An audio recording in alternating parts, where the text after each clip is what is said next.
À la fête prénatale de ma sœur, elle a rigolé, toujours célibataire, chérie. Maman a ajouté, Béatrice attend son premier bébé. Je suis restée silencieuse.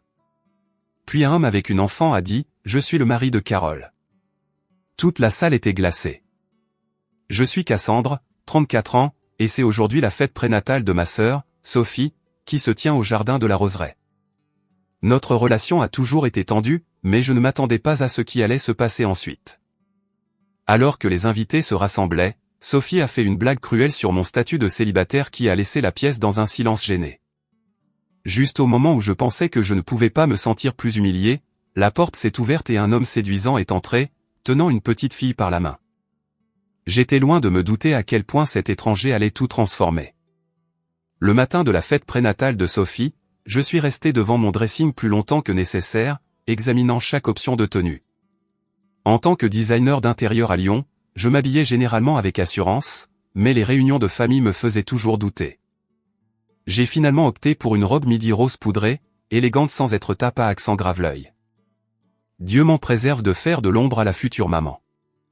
Mon appartement reflétait ma réussite, un loft spacieux en centre-ville avec des fenêtres allant du sol au plafond donnant sur la skyline de la ville. Je l'avais transformé d'un espace industriel brut en un foyer sophistiqué présenté dans plusieurs magazines de design. Cet espace représentait tout ce que j'avais priorisé, ma carrière, mon indépendance, ma vision. Tandis que mes amis se mariaient et avaient des enfants tout au long de la vingtaine et du début de la trentaine, je construisais Cassandre Anderson intérieur à partir de rien. Ce n'était pas que j'étais opposé au mariage ou à la famille, je n'avais juste pas rencontré quelqu'un qui me donnait envie de réorganiser mes priorités. Ma dernière relation sérieuse s'est terminée il y a 2 ans quand Antoine m'a lancé un ultimatum sur le mariage qui ressemblait plus à une date limite qu'à une proposition. J'ai choisi ma liberté à la place.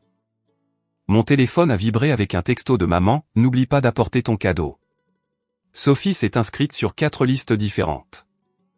J'ai jeté un coup d'œil au paquet méticuleusement enveloppé sur mon comptoir, un porte-bébé haut de gamme qui coûtait plus cher que mon premier mois de loyer.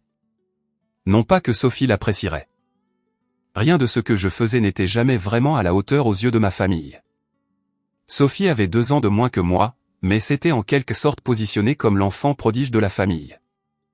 Elle était devenue pédiatre, avait épousé un chirurgien nommé Daniel, avait acheté une maison dans la banlieue avec une clôture blanche, et maintenant, pile poil dans les temps, elle attendait un bébé. Mes parents n'avaient jamais explicitement dit qu'ils préféraient ces choix de vie aux miens, mais leurs questions constantes sur ma vie amoureuse et leurs commentaires pointus sur mon horloge biologique rendaient leurs sentiments assez clairs. J'ai pris mes clés et le cadeau, me suis regardé une dernière fois dans le miroir et me suis donné un petit discours d'encouragement silencieux, 6 heures. Tu n'as besoin que de survivre 6 heures. Le trajet vers les jardins de la Roseraie a pris 40 minutes, me donnant amplement le temps de répéter les réponses aux questions inévitables sur ma vie amoureuse, je me concentre sur mon entreprise en ce moment. La bonne personne n'est pas encore arrivée. Je suis en fait assez heureuse de ma vie telle qu'elle est. Toutes des déclarations vraies, mais toutes seraient accueillies par des sourires de pitié et des conseils bien intentionnés mais condescendants. Quand je suis arrivé, le lieu ressemblait à quelque chose tout droit sorti d'un magazine.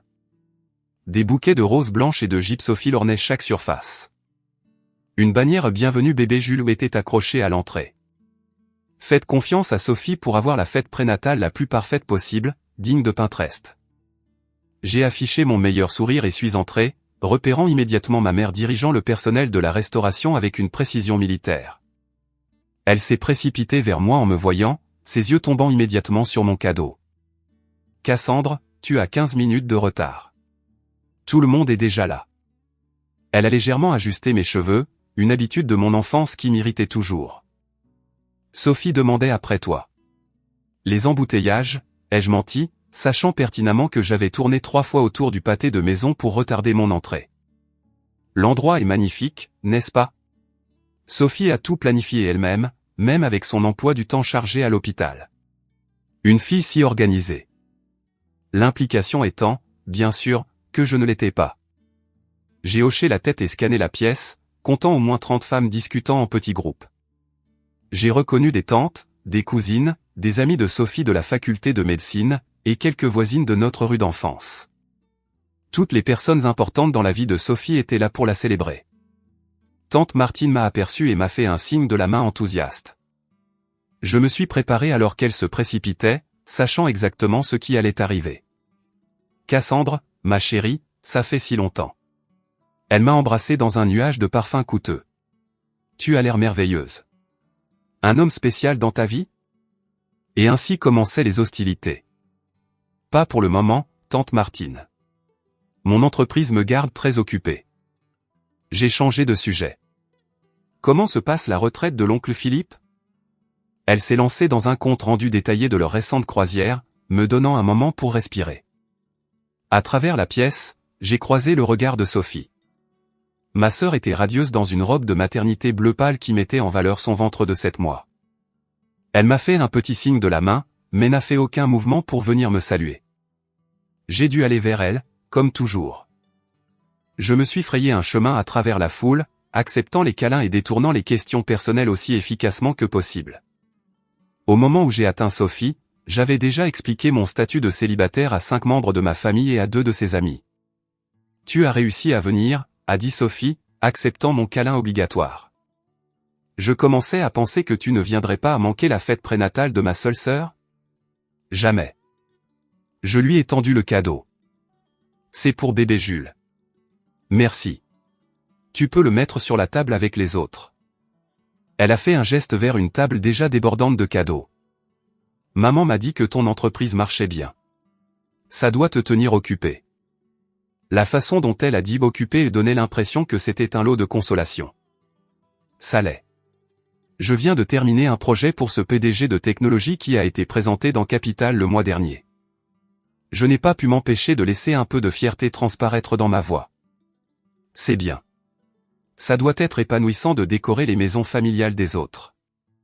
Avant que je puisse répondre à cette pique à peine voilée, son amie Léa l'a appelé pour rencontrer la mère de quelqu'un, me laissant seul, mon cadeau toujours à la main.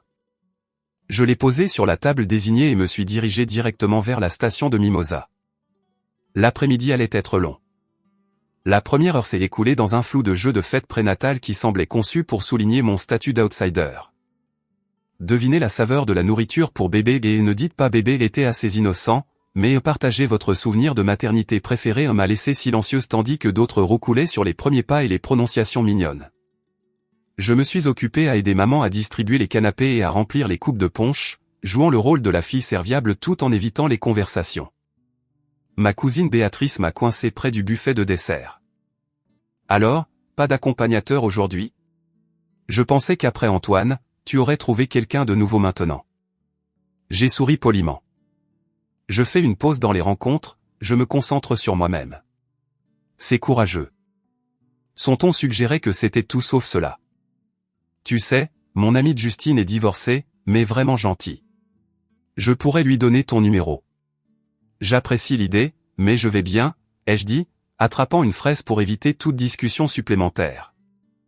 Eh bien, n'attends pas trop longtemps, a-t-elle chuchoté de manière complice. Les bons se font prendre rapidement après 30 ans.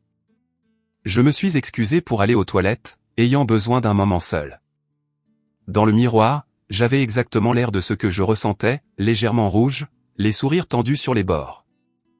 J'ai remis mon rouge à lèvres et me suis rappelé que j'avais une belle vie que j'avais construite entièrement selon mes propres termes. Peu importe ce que quiconque dans cette pièce pensait, j'en étais fier. Quand je suis revenu, c'était l'heure pour Sophie d'ouvrir les cadeaux. Tout le monde s'est rassemblé en cercle autour de sa chaise, qui avait été décorée de banderoles bleues et blanches pour ressembler à un trône. Maman avait chargé Léa d'enregistrer chaque cadeau pour les cartes de remerciement, et le déballage a commencé. Sophie a joué parfaitement son rôle, s'exclamant avec des niveaux appropriés de surprise et de gratitude pour chaque article. « Oh, c'est exactement ce que nous voulions », s'est-elle exclamée pour un ensemble de grenouillères en coton biologique. « Comment avez-vous su ?» Elle a roucoulé à propos d'un moniteur pour bébé qui était clairement sur sa liste de naissance. Quand elle a atteint mon cadeau, j'ai ressenti une nervosité irrationnelle. Le porte-bébé était le meilleur du marché, ergonomique et élégant, recommandé par tous les blogs parentaux que j'avais frénétiquement recherchés la nuit précédente. De la part de Cassandre, a annoncé Sophie, retirant soigneusement le papier d'emballage. Elle a soulevé le porte-bébé et l'a examiné. Oh, c'est sympa. Juste sympa. Pas exactement ce qu'elle voulait. Pas parfait, juste sympa. C'est celui qui a été présenté dans le monde de la maternité le mois dernier, ai-je offert. C'est censé être le meilleur pour le soutien du dos. Je crois que j'en avais mis un différent sur la liste, mais celui-ci est bien. Merci. Elle l'a mis de côté et a attrapé le cadeau suivant, écartant ainsi ma contribution. J'ai senti mes joues brûler mais j'ai maintenu mon sourire. De l'autre côté du cercle, maman m'a fait un petit haussement d'épaule, comme pour dire « À quoi t'attendais-tu » Après les cadeaux, c'était l'heure de porter un toast. Léa, en tant que demoiselle d'honneur au mariage de Sophie et apparemment meilleure amie désignée pour tous les événements de la vie, a commencé. Elle a partagé une histoire touchante sur le parcours de Sophie vers la maternité, son dévouement envers ses petits patients pédiatriques et comment elle serait la mère la plus incroyable de tous les temps. Puis ma mère a parlé, la voix pleine d'émotion à propos de son premier petit enfant. Elle a raconté comment Sophie avait toujours été maternelle, avait toujours su qu'elle voulait une famille, avait toujours été responsable et attentionnée. La pièce s'est tournée vers moi avec attente. En tant que sœur, j'étais évidemment la prochaine sur la liste. Je n'avais rien préparé, supposant que je pourrais m'effacer dans l'arrière-plan comme d'habitude. J'ai éclairci ma gorge et levé mon verre. À ma petite sœur. Tu as toujours su exactement ce que tu voulais et tu t'es lancée avec détermination. Je sais que tu apporteras la même détermination à la maternité. À Sophie et bébé Jules. Court, mais sincère. J'ai pensé avoir réussi à gérer le moment jusqu'à ce que Sophie reprenne le microphone. Merci, ma sœur. Elle a souri, mais cela n'a pas atteint ses yeux. Tu sais, c'est drôle. En grandissant, tout le monde pensait toujours que Cassandre serait la première à se marier et à avoir des enfants parce qu'elle est l'aînée. Mais me voilà, la devançant sur la ligne d'arrivée. Un murmure de rire gêné s'est répandu dans la pièce. Je suppose que certaines d'entre nous avaient juste des priorités différentes, a-t-elle poursuivi, tapotant son ventre. Bien sûr, si tu attends beaucoup plus longtemps, Cass, il faudra peut-être que nous envisagions des traitements de fertilité pour toi. Au moins, l'une de nous a réussi à trouver un mari avant que ses ovules ne s'assèchent. La pièce est devenue silencieuse pendant une seconde avant que quelques rires inconfortables n'éclatent. Quelqu'un près du fond a halté de manière audible. Je suis resté figé, ma coupe de champagne à mi-chemin de mes lèvres, incapable de réaliser que ma sœur venait de se moquer publiquement de mon célibat et de mon absence d'enfant à sa propre fête prénatale. Ma mère est intervenue rapidement. Eh bien, chacun a son propre chemin. Qui veut du gâteau? Mais le mal était fait. Je pouvais sentir les yeux sur moi, certains compatissants, d'autres amusés, tous me voyant comme la pitoyable sœur aînée qui ne pouvait pas s'assurer un mari. Ma confiance soigneusement construite s'est effondrée en un instant.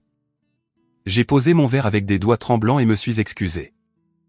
J'ai besoin d'air, ai-je marmonné à personne en particulier, me dirigeant vers les portes du jardin aussi fermement que mes jambes tremblantes le permettaient. Dehors, l'air printanier était frais contre mon visage brûlant. J'ai trouvé un banc de pierre partiellement caché par un cerisier en fleurs et je m'y suis effondré, permettant enfin aux larmes de venir. Ce n'étaient pas des larmes de tristesse.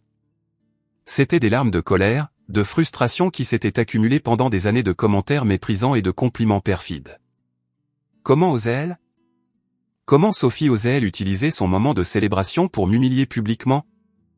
Et comment osait notre famille rire avec elle comme si mes choix de vie étaient en quelque sorte une blague? J'ai essuyé mes joues furieusement, étalant mon mascara coûteux sur mon visage. À ce moment-là, je détestais ma sœur. Je détestais qu'elle puisse encore me faire me sentir insignifiante malgré tout ce que j'avais accompli. Je détestais qu'une partie de moi aspire encore à son approbation et à celle de nos parents, même en sachant que cela n'arriverait jamais. Le jardin était heureusement vide. Tout le monde à l'intérieur était concentré sur la cérémonie de coupe du gâteau que je manquais désormais. Tant mieux. Laissons Sophie avoir son moment parfait sans la sœur vieille fille qui rôdait en arrière-plan. J'ai trouvé un mouchoir dans mon sac et j'ai tamponné mes yeux, essayant de sauver ce qui restait de mon maquillage. Un coup d'œil à mon miroir compact montrait des yeux de raton laveur et des joues tachetées.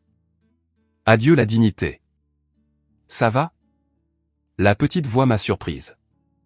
J'ai levé les yeux et j'ai trouvé une petite fille aux boucles rousses et aux yeux marrons sérieux me regardant curieusement. Elle ne pouvait pas avoir plus de 7 ans, portant une robe jaune avec un cardigan brodé de papillons sur les poches. Je vais bien, ma puce, ai-je dit automatiquement, refermant mon compact. J'avais juste besoin d'air frais. Vous n'avez pas l'air bien. Vous avez l'air triste. Elle a penché la tête. Mon papa dit que c'est normal d'être triste parfois, mais que ça aide d'en parler. Avant que je puisse répondre, une voix plus grave a appelé, « Léa, où es-tu allée ?» Un instant plus tard, un homme est apparu au coin du chemin du jardin. Il était grand, avec des cheveux noirs légèrement ébouriffés, comme s'il passait souvent ses mains dedans. Quand il a aperçu la petite fille, le soulagement a inondé ses traits. « Léa, tu ne peux pas t'éloigner comme ça, » a-t-il dit, se dépêchant vers elle. Je ne me suis pas éloigné. J'explorais, a-t-elle corrigé sérieusement. Et j'ai trouvé une dame qui était triste. Les yeux de l'homme se sont tournés vers moi, et je suis devenue parfaitement consciente de mon visage taché de larmes et de mon maquillage barbouillé. L'embarras m'a submergé. Je suis tellement désolé si ma fille vous a dérangé, a-t-il dit, sa voix chaleureuse avec une sincère préoccupation. Léa a l'habitude de se faire des amis partout où elle va. Elle ne me dérangeait pas, l'ai-je assuré, tentant un sourire. Elle m'a juste surprise dans un moment. Il m'a étudié pendant une seconde, puis a sorti de sa poche un mouchoir propre. Qui porte encore des mouchoirs? Tenez, cela pourrait t'aider. Je l'ai accepté avec gratitude. Merci. Je dois avoir l'air d'un désastre. Vous avez l'air de quelqu'un qui avait besoin de s'éloigner un instant de la fête, a-t-il dit diplomatiquement. Nous sommes nous-mêmes arrivés en retard. Je suis Nicolas Moreau et voici ma fille, Léa. Cassandre Anderson, ai-je répondu, utilisant le mouchoir pour essuyer le pire des traces de mascara. Cassandre, vous êtes la sœur de Sophie, a-t-il dit, la reconnaissance s'éveillant. Elle vous a mentionné. Mon estomac s'est serré. Seulement de bonnes choses, j'en suis sûr, ai-je dit, incapable de retenir le sarcasme dans ma voix.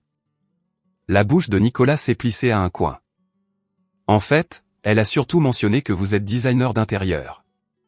Je viens d'emménager dans la région et j'ai acheté une maison qui a désespérément besoin d'aide. Papa dit qu'elle a de bons os, mais une mauvaise peau, a ajouté Léa. Cela m'a arraché un rire sincère. C'est en fait une façon assez précise de décrire beaucoup de maisons. Pourquoi pleuriez-vous, a demandé Léa, sa franchise rafraîchissante après un après-midi de commentaires voilés. Léa, a réprimandé gentiment Nicolas. C'est un peu personnel. Ce n'est pas grave, ai-je dit, trouvant que sa question ne me dérangeait pas. Parfois, les adultes disent des choses qui blessent les sentiments des autres, même les sœurs. Léa a hoché la tête solennellement. Comme quand Lily à l'école a dit que mes dessins étaient stupides parce que j'avais fait le soleil violet. Exactement comme ça, ai-je acquiescé. Est-ce que ton soleil était violet parce que c'est ce que tu voulais qu'il soit? Non, il était violet parce qu'il manquait le crayon jaune, a-t-elle dit pragmatiquement, me faisant rire à nouveau. Mais je l'aimais quand même. Fille intelligente, ai-je dit. Parfois, il faut travailler avec ce qu'on a, n'est-ce pas? Nicolas regardait notre échange avec une expression que je ne pouvais pas déchiffrer. Nous devrions probablement rentrer à l'intérieur et offrir nos félicitations, a-t-il dit. Je travaille avec Sophie à l'hôpital pédiatrique de Lyon. Je suis le nouveau pédiatre dans son cabinet.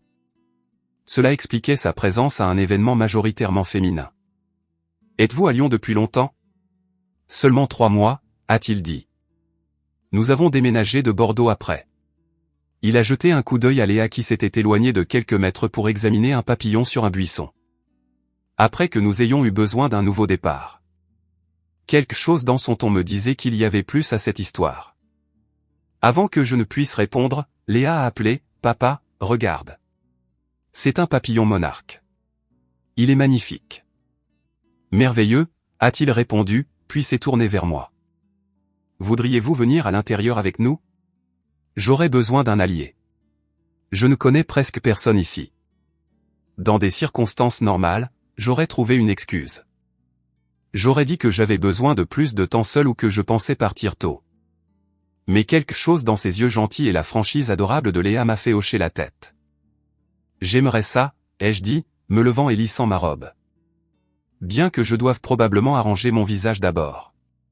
Si ça peut t'aider, je trouve que vous avez l'air parfaitement bien, a dit Nicolas, puis a immédiatement semblé gêné. Je veux dire, on ne peut même pas dire que vous avez.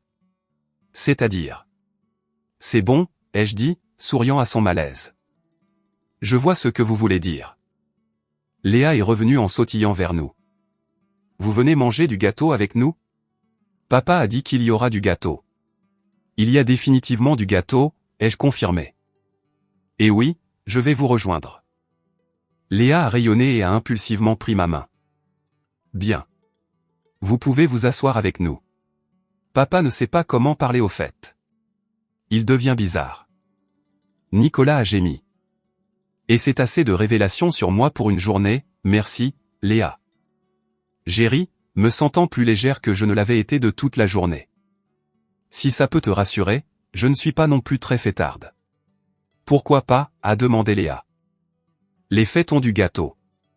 Elles ont du gâteau, ai-je acquiescé. C'est probablement la meilleure partie. Alors que nous marchions vers l'intérieur, Léa entre nous, tenant toujours ma main, Nicolas a dit doucement, quoi qu'il se soit passé là-bas, rappelez-vous simplement que les gens qui essaient de rabaisser les autres essaient généralement de se sentir plus grands eux-mêmes. Je l'ai regardé, surprise par cette perspicacité. C'est en fait assez sage. J'ai mes moments, a-t-il dit avec un sourire autodérisoire. Rares, mais ils arrivent. Pour la première fois de la journée, j'ai senti que je pouvais respirer correctement. J'étais entré dans le jardin humilié et seul. D'une certaine manière, je rentrais avec des alliés. Nous sommes rentrés dans le lieu par les portes du jardin, passant du calme paisible à une cacophonie de bavardage et de rires de fête prénatale. Sophie était au centre de la pièce, une main posée sur son ventre tandis que l'autre gesticulait avec animation alors qu'elle racontait une histoire qui captivait son auditoire. Ses yeux se sont posés sur nous en entrant, s'écarquillant légèrement lorsqu'elle a remarqué que je marchais avec Nicolas et Léa. J'ai regardé son expression passer de la surprise au calcul en un instant. Nicolas, a-t-elle appelé, lui faisant signe de s'approcher. Tu es là, et tu as trouvé ma sœur, je vois. Nous nous sommes rencontrés dans le jardin, a expliqué Nicolas alors que nous nous approchions. Léa se faisait des amis comme d'habitude. Léa, me tenant toujours la main, a hoché la tête fièrement. Cassandre était triste, mais nous avons arrangé ça. Le sourire de Sophie s'est crispé au coin. Oh, elle prenait juste l'air frais, ai-je dit doucement, refusant de lui donner satisfaction. Il fait un peu chaud ici. Eh bien, tu arrives juste à temps pour le gâteau, a dit Sophie, son attention se déplaçant entièrement vers Nicolas. Nous l'avons gardé jusqu'à ce que tout le monde arrive. Désolé du retard, a dit Nicolas. Urgence à l'hôpital. Vous savez ce que c'est. Bien sûr, Sophie a touché son bras familièrement. Je suis juste contente que tu aies pu venir. J'ai réservé des places pour toi à la table principale. Je n'ai pas été surprise quand son geste a indiqué seulement 2 chaises pour Nicolas et Léa. Je n'étais pas incluse dans l'invitation. En fait, a dit Nicolas, me regardant. J'ai promis à Cassandre qu'elle pourrait s'asseoir avec nous. Léa s'est déjà liée d'amitié avec elle. Je l'aime bien, a déclaré Léa d'un ton factuel. Elle ne me parle pas comme si j'étais un bébé. L'expression de Sophie a oscillé entre l'agacement et le besoin de maintenir son calme d'hôtesse. Eh bien, je suis sûr que nous pouvons ajouter une autre chaise, a-t-elle dit finalement. Alors que nous nous dirigions vers la table, j'ai remarqué plusieurs amis de Sophie observant notre interaction avec intérêt. Ma sœur avait toujours été le centre de l'attention, surtout lors des rassemblements sociaux. Le fait que l'attention du nouveau et séduisant médecin soit détournée vers moi était clairement un développement inattendu. Le gâteau était un chef-d'œuvre de fondant bleu bébé et de délicates décorations en sucre, un berceau miniature avec un bébé en fondant niché à l'intérieur. Il est magnifique, ai-je dit sincèrement. N'est-ce pas? Sophie a soupiré. La pâtisserie avait une liste d'attente de 6 mois, mais quand j'ai expliqué que j'étais médecin, ils ont fait une exception. J'ai croisé le regard de Nicolas et il m'a donné un regard amusé subtil qui suggérait qu'il trouvait son commentaire aussi inutilement vantard que moi. Maman est apparue avec un couteau à gâteau. Sophie, chérie, tout le monde attend. Devons-nous couper le gâteau maintenant? Bien sûr. Sophie s'est positionnée parfaitement pour les photos, faisant signe à son mari, Daniel, de la rejoindre. Alors que tout le monde se concentrait sur la cérémonie de coupe du gâteau, Léa a tiré sur ma manche. Vous aimez les papillons, a-t-elle chuchoté. J'adore les papillons, ai-je chuchoté en retour. Surtout les papillons monarques comme celui que tu as trouvé. Elle a rayonné. Moi aussi. J'ai un livre entier sur eux à la maison. Papa me l'a acheté à la librairie. Cela ressemble à un livre merveilleux. Vous pourriez venir le voir un jour, a-t-elle suggéré avec l'ouverture facile de l'enfance. Nous avons un grand jardin. Peut-être que des papillons viendront. Nicolas, entendant cela, a semblé momentanément embarrassé. Léa, Madame Anderson est probablement très occupée par son travail. C'est Cassandre, ai-je corrigé gentiment. Et je ne suis jamais trop occupé pour les papillons. Léa a regardé triomphalement son père. Tu vois, elle peut venir. Le sourire de Nicolas était apologétique mais chaleureux. Peut-être devrions-nous commencer par le gâteau avant de planifier des visites sociales. Alors que les assiettes de gâteau étaient distribuées, je me suis retrouvé à apprécier sincèrement le moment. Léa bavardait à propos de son école, de sa nouvelle maison et du fait que son père ne pouvait cuisiner que des spaghettis et du fromage grillé. Nicolas essayait occasionnellement de l'éloigner de la révélation de trop de secrets de famille, ce qui ne faisait que rendre ses histoires plus divertissantes. De l'autre côté de la table, Sophie observait notre interaction avec une irritation croissante. Lorsque Léa a accidentellement renversé sa tasse de punch, envoyant un jet de liquide rouge directement sur la robe bleu pâle de Sophie, le moment s'est figé. « Oh mon Dieu !» a haleté Sophie, se levant alors que la tache se propageait sur son ventre. « Je suis désolé !» Les yeux de Léa s'écarquillèrent d'horreur. Avant que Nicolas ne puisse réagir, j'attrapais déjà des serviettes. « Ce n'est rien, Léa. Les accidents arrivent. Sophie, si vous tamponnez rapidement et passez de l'eau froide dessus, cela ne s'incrustera pas à cette robe et de marque, a claqué Sophie, tamponnant inefficacement la tache qui s'étendait. Alors vous voulez absolument la traiter correctement, ai-je dit calmement. Avez-vous des vêtements de rechange? Dans mon sac de voyage, a-t-elle admis à contre-cœur. Parfait. Pourquoi n'allez-vous pas vous changer et je m'occupe de ça? J'ai déjà enlevé des taches de vin sur des canapés blancs. Du punch sur du polyester sera facile. Nicolas me regardait avec quelque chose qui ressemblait à de l'admiration tandis que je nettoyais efficacement le désordre et assurais à Léa que tout allait bien. Vous avez géré ça très bien, a-t-il dit doucement pendant que Sophie allait se changer. Je gère des clients paniqués tout le temps, ai-je haussé les épaules. Un peu de punch n'est rien comparé au client qui a laissé son chiot se lâcher sur un tout nouveau tapis blanc. Léa, remise de sa mortification, a gloussé. Qu'est-ce qui est arrivé au chiot? Le chiot allait bien, je l'ai assuré. Et le tapis aussi, finalement. Lorsque Sophie est revenue dans une robe différente, la portion d'ouverture des cadeaux s'est poursuivie. Le cadeau de Nicolas était une boîte à musique en bois fabriquée à la main qui jouait une berceuse. C'était celle de Léa quand elle était bébé, a-t-il expliqué. Cela l'aidait toujours à dormir. L'expression de Sophie s'est adoucie sincèrement pour la première fois de la journée. C'est tellement attentionné, Nicolas. Merci. J'ai observé l'interaction avec curiosité. Il y avait une histoire là-dedans, dans la boîte à musique et dans la décision de Nicolas de donner quelque chose d'aussi personnel, ainsi que dans le hochement de tête solennel d'approbation de Léa lorsque son père l'a présenté. Alors que la fête commençait à se terminer, je me suis retrouvé réticente à partir. Malgré l'humiliation plus tôt, l'après-midi avait pris une tournure inattendue. J'étais en train d'aider à ramasser le papier cadeau jeté lorsque Nicolas s'est approché à nouveau. Léa et moi partons bientôt, a-t-il dit. Elle a école demain et j'ai des rondes-tôt à l'hôpital. C'était un plaisir de vous rencontrer tous les deux, ai-je dit sincèrement. Merci pour le sauvetage dans le jardin. Quand vous voulez. Il a hésité, puis a ajouté, je suis sérieux quand je dis que ma maison a besoin d'aide. Serait-ce possible que je vous appelle professionnellement? Je veux dire. Avant que je ne puisse répondre, Sophie s'est matérialisée à côté de nous. Nicolas, tu pars? Laisse-moi te raccompagner. Il y a quelque chose que je voulais te demander à propos de ce cas patient dont nous avons discuté la semaine dernière. Elle l'a pratiquement guidé loin de moi, me laissant seul avec une poignée de papier cadeau froissé. J'ai soupiré et me suis tourné pour trouver un sac poubelle, seulement pour me cogner contre Léa. Papa vous aime bien, m'a-t-elle informé d'un ton factuel. Il devient plus bavard quand il aime quelqu'un. Je n'ai pas pu m'empêcher de sourire. Ah oui?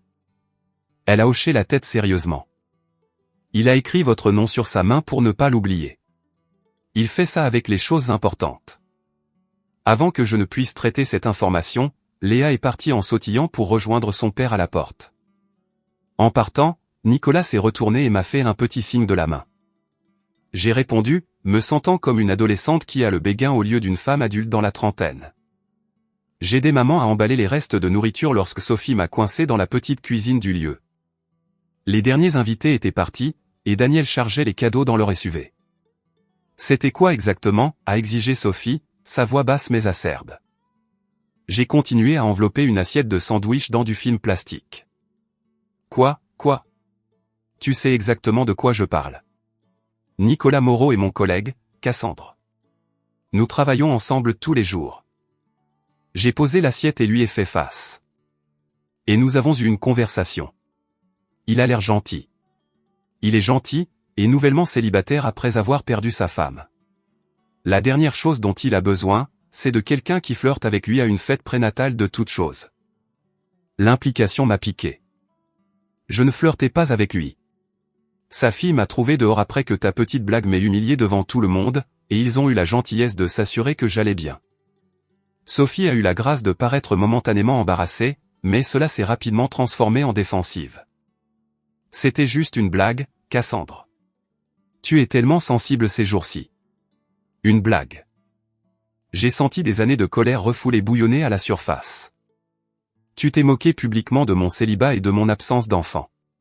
Tu as suggéré que j'avais besoin de traitement de fertilité. En quoi est-ce drôle? Tout le monde a ri, a-t-elle souligné. Ils ont ri parce qu'ils étaient mal à l'aise et ne savaient pas quoi faire d'autre. Ma voix s'était élevée malgré mes efforts pour rester calme. As-tu une idée de ce que ça fait d'être constamment rappelé que ma vie ne correspond pas à ta définition de la réussite? Sophie a levé les yeux au ciel. Oh, s'il te plaît. Tu as toujours agi comme si tu étais au-dessus de tout avec ta carrière chic et ton appartement en centre-ville. Certaines d'entre nous voulaient une famille et une vie normale. Et tu penses que moi, je ne voulais pas? Tu penses que j'ai choisi d'être célibataire à 34 ans? Que je ne veux pas ce que tu as? Eh bien, tu n'as certainement jamais agi comme ça. Toujours trop occupé avec ta carrière pour avoir des rendez-vous sérieux. Trop difficile sur les hommes. Trop indépendante. Trop indépendante? Ai-je répété, incrédule. Est-ce une mauvaise chose maintenant? Aurais-je dû me contenter de quelqu'un qui n'était pas bon pour moi juste pour cocher le mariage sur une liste? Tu n'as même pas essayé, la voix de Sophie s'est élevée pour correspondre à la mienne. Tu as rompu avec Antoine quand il voulait devenir sérieux. Tu travailles 60 heures par semaine. Tu sors à peine. C'est comme si tu avais peur d'avoir ce que maman et papa ont. Ce que maman et papa ont n'est pas la seule définition du bonheur. J'étais pratiquement en train de crier maintenant. Et pour ton information, Antoine m'a donné un ultimatum. Il ne se souciait pas de ce que je voulais ou de ce dont j'avais besoin. Il voulait juste une femme qui mettrait sa carrière en premier et aurait ses bébés selon son calendrier. Au moins, il voulait t'épouser. Sais-tu combien de femmes seraient reconnaissantes pour ça? Je ne veux pas que quelqu'un au moins veuille m'épouser. Je veux quelqu'un qui m'aime pour qui je suis, pas pour qui ils peuvent me modeler. Nous étions face à face maintenant, des années de ressentiment éclatant enfin à la surface. Un raclement de gorge depuis l'embrasure de la porte nous a fait nous tourner toutes les deux. Maman se tenait là, son expression un mélange d'inquiétude et de désapprobation. Les filles, on vous entend dans la pièce principale. Qu'est-ce qui se passe? Sophie s'est immédiatement mise à pleurer, sa main allant à son ventre dans un geste qui semblait calculé pour une sympathie maximale. Cassandre crie sur moi à ma propre fête prénatale. Le stress n'est pas bon pour le bébé. J'ai ouvert la bouche pour protester contre la manipulation, mais maman se déplaçait déjà aux côtés de Sophie. Cassandre, ta sœur est enceinte. Quoi que ce soit, cela peut sûrement attendre un autre moment. C'était si prévisible que cela m'a presque fait rire. Bien sûr, les sentiments de Sophie passaient toujours en premier. Ses réalisations étaient toujours plus importantes. Ses choix de vie étaient toujours les bons. Ce n'est pas juste, maman, ai-je protesté. N'est-ce pas? Quand est-ce que l'une de vous deux m'a demandé des nouvelles de mon entreprise sans immédiatement changer de sujet? Quand avez-vous jamais été aussi fier de mon article dans le magazine que vous l'étiez de la remise de diplôme de Sophie à la faculté de médecine? Quand m'avez-vous déjà défendu lorsque des proches demandaient pourquoi j'étais toujours célibataire au lieu de vous joindre à l'interrogatoire? Maman a semblé sincèrement surprise. Nous sommes fiers de toi, Cassandre. Nous avons toujours été fiers. Non, vous avez toujours été préoccupé. Préoccupé que je ne suive pas le scénario. Préoccupé que je puisse finir seul. Préoccupé que je ne sois pas comme Sophie. Ce n'est pas vrai, insista maman. Mais ses yeux n'ont pas rencontré les miens. C'est vrai, a dit Sophie de manière inattendue. Mais c'est parce que nous nous inquiétons pour toi. Tu es toute seule dans cet appartement, tu travailles tout le temps, pas de partenaire pour te soutenir. Je ne suis pas seule. J'ai des amis. J'ai des collègues. J'ai une vie que j'ai construite moi-même et dont je suis fier. J'ai pris une profonde inspiration. Et je n'ai pas besoin de votre pitié ou de votre inquiétude. J'ai besoin de votre respect. Le respect, ça se mérite, a rétorqué Sophie. Et construire une entreprise prospère à partir de rien ne le mérite pas? Être financièrement indépendante ne le mérite pas? Créer une vie selon mes propres termes ne le mérite pas? Qu'est-ce qui mériterait ton respect, Sophie? Épouser le premier homme qui demande? Avoir un bébé parce que la société dit que c'est l'heure.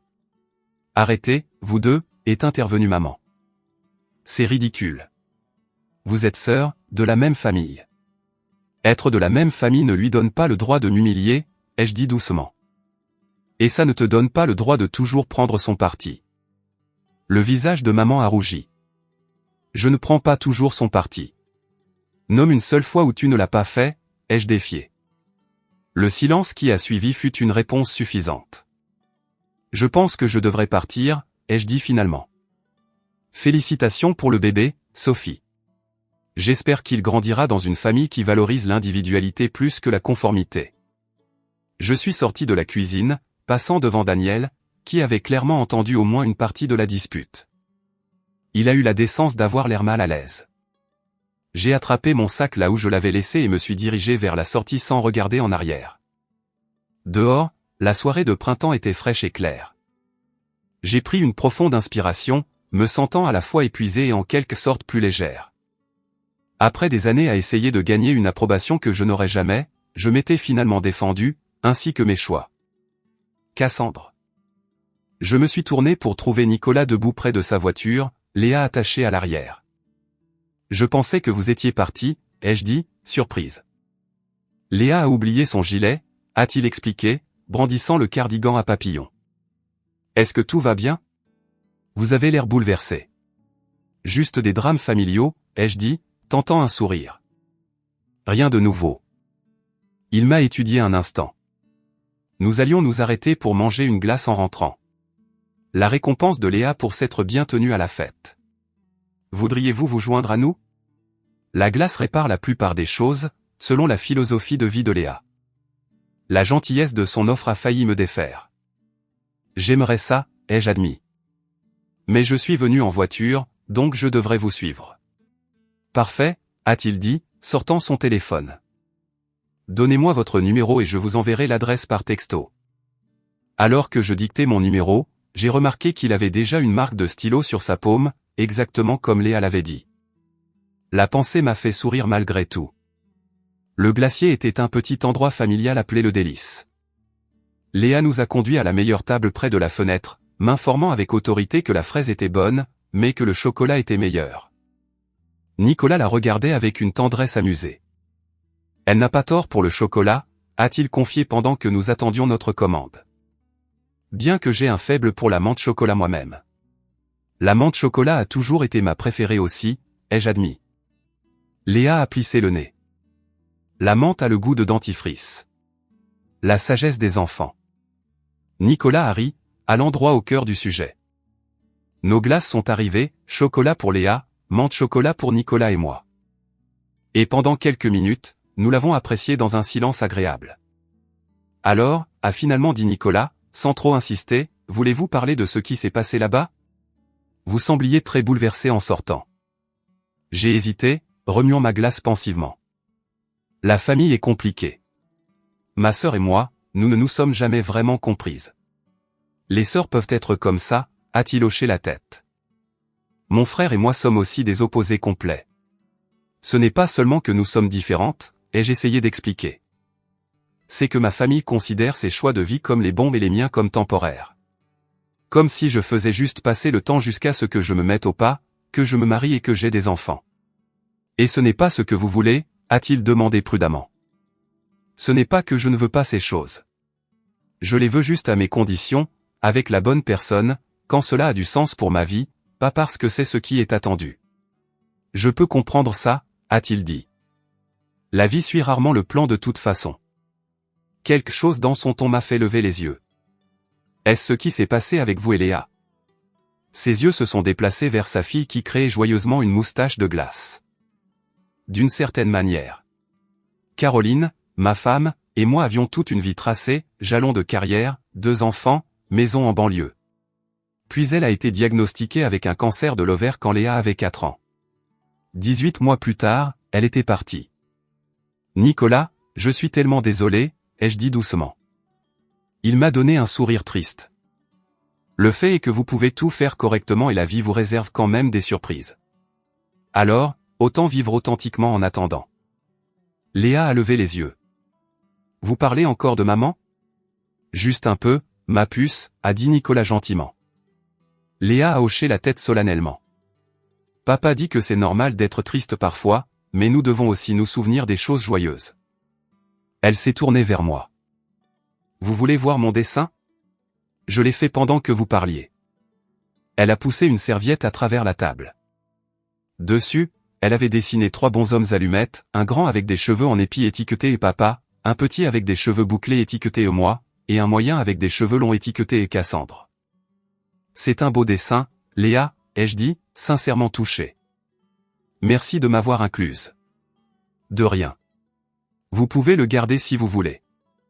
J'ai soigneusement plié la serviette et l'ai glissée dans mon sac à main. Je vais le chérir. Une semaine plus tard, Nicolas a appelé à propos de sa maison. Ce qui a commencé comme une consultation professionnelle s'est transformé en dîner après que Léa soit allée se coucher. Nous avons parlé jusqu'à minuit, découvrant des goûts partagés en musique, en livres et en vieux films terribles. Il était facile de parler avec lui, il était attentionné, drôle et rafraîchissant de franchise. Notre relation s'est développée naturellement au cours des mois suivants. Je l'ai aidé à transformer sa maison d'un espace stérile, tout juste emménagé, en un foyer chaleureux qui reflétait à la fois sa personnalité et celle de Léa.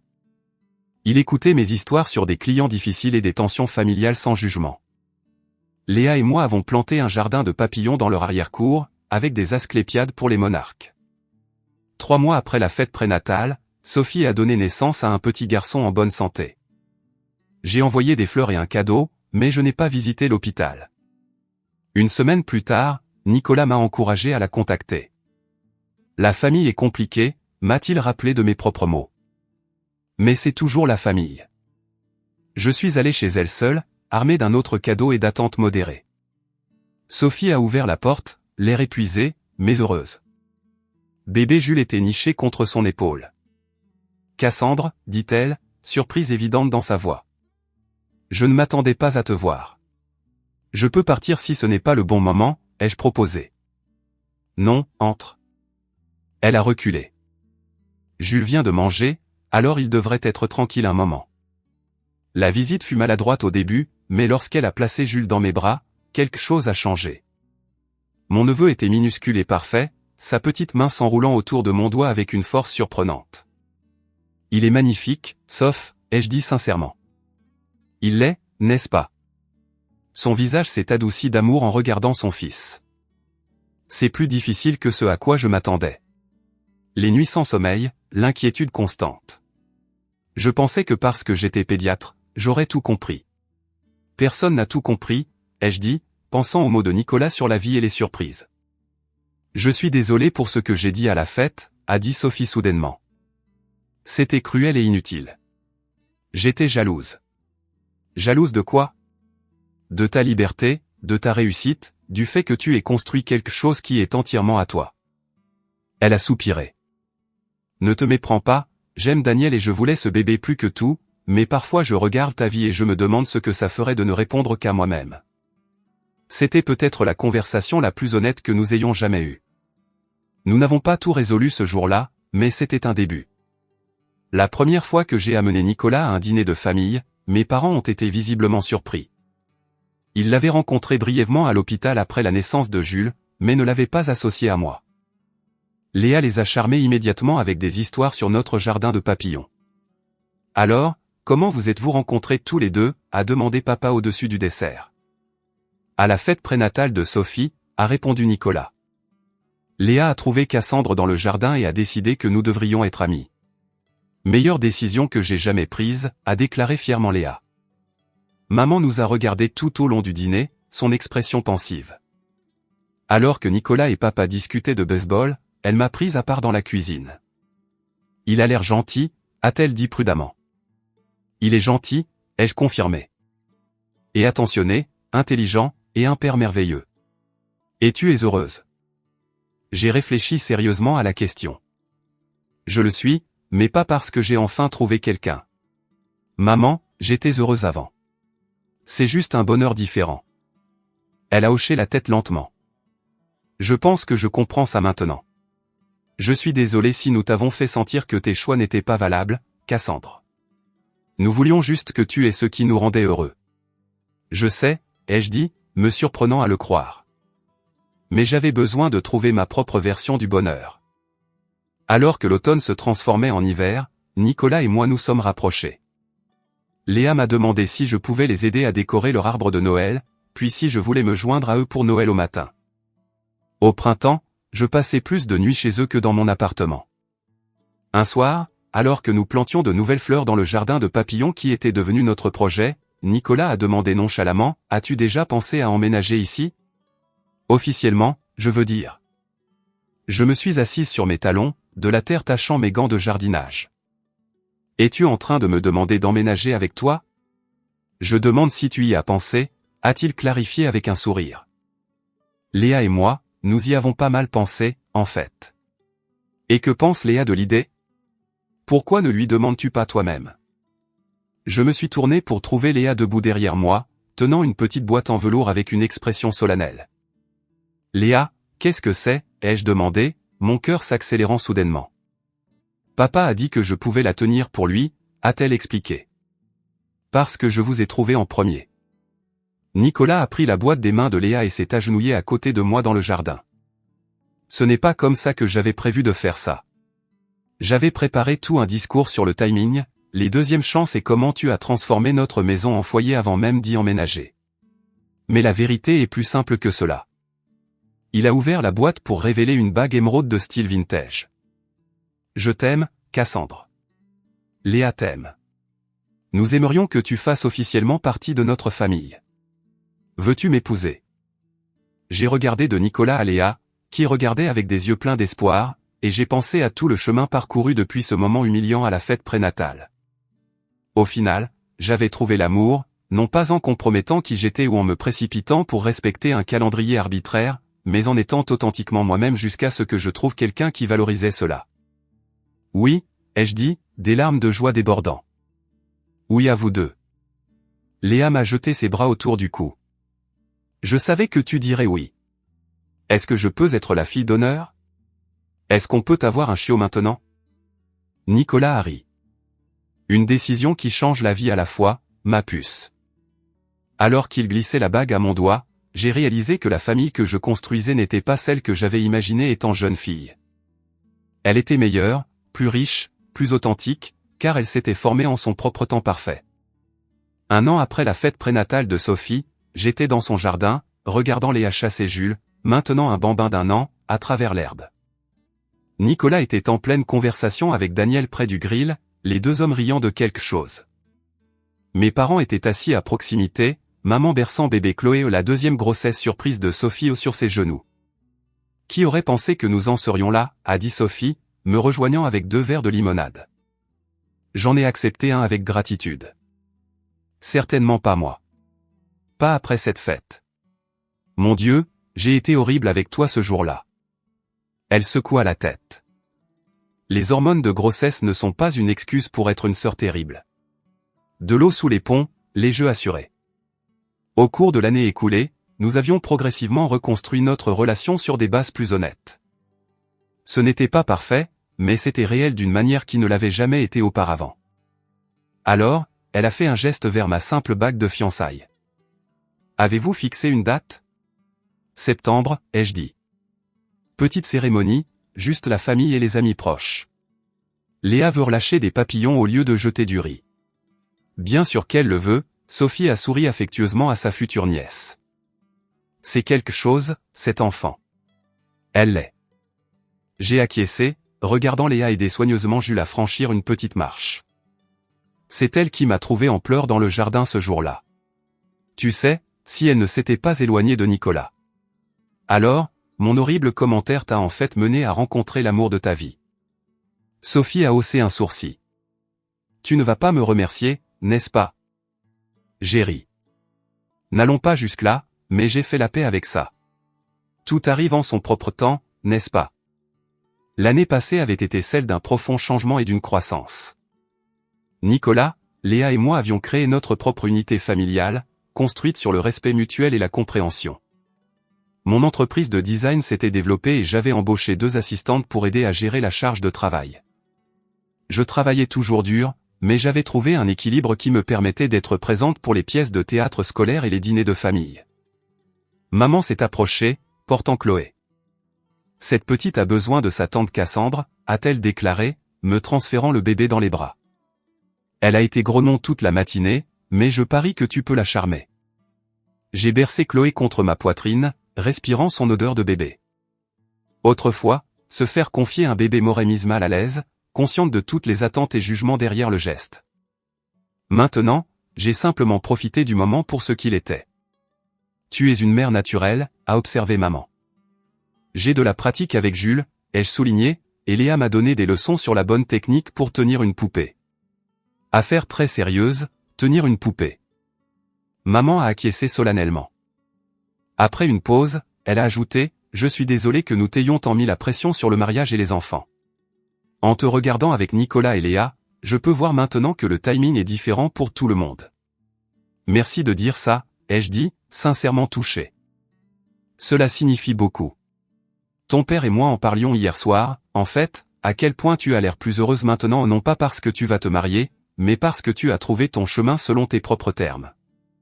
Chloé a gazouillé et a attrapé mon collier, mettant fin au moment, mais me laissant avec un sentiment chaleureux de validation que j'avais cherché si longtemps. Plus tard, alors que Nicolas et moi rentrions chez nous avec une Léa endormie sur la banquette arrière, j'ai réfléchi au voyage de l'année passée. À quoi penses-tu? A demandé Nicolas, cherchant ma main à travers la console. Je pensais à quel point tout est différent maintenant par rapport à il y a un an, ai-je dit. À quel point les choses ont changé. As-tu des regrets? A-t-il demandé légèrement, mais je pouvais entendre la question sincère en dessous. Pas un seul, les jeux assurés, serrant sa main. Je pensais à ce que j'ai appris. Que la famille n'est pas toujours ce que l'on attend, ni qui on attend. Que le bonheur ne suit pas un calendrier prescrit. Que parfois les moments les plus douloureux mènent aux plus belles destinations. C'est assez profond pour un dimanche soir, a-t-il taquiné gentiment. J'ai mes moments, ai-je fait écho à ces mots de notre première rencontre. Rares, mais ils arrivent. Dans le rétroviseur, je pouvais voir Léa, sa tête dodelinant alors qu'elle luttait contre le sommeil. Cette famille inattendue, un veuf encore en guérison, une petite fille aux boucles rousses obsédée par les papillons, et moi enfin à l'aise dans ma propre peau, n'était pas ce que j'avais imaginé pour moi-même. C'était mieux, car c'était réel, mérité et choisi. La famille que j'ai trouvée n'est pas venue dans l'ordre attendu par la société. Il y avait eu de la douleur, de la perte et de la croissance avant que nous nous trouvions. Mais attendre la bonne connexion plutôt que de forcer la mauvaise m'avait donné quelque chose de plus authentique que je n'aurais pu l'imaginer. Alors que nous nous arrêtions dans notre allée, notre maison remplie de touches de nous trois, j'ai ressenti un profond sentiment de paix. Le chemin compte autant que la destination. Mon chemin avait été sinueux et parfois difficile, mais il m'avait mené exactement là où je devais être, exactement quand j'avais besoin d'y être.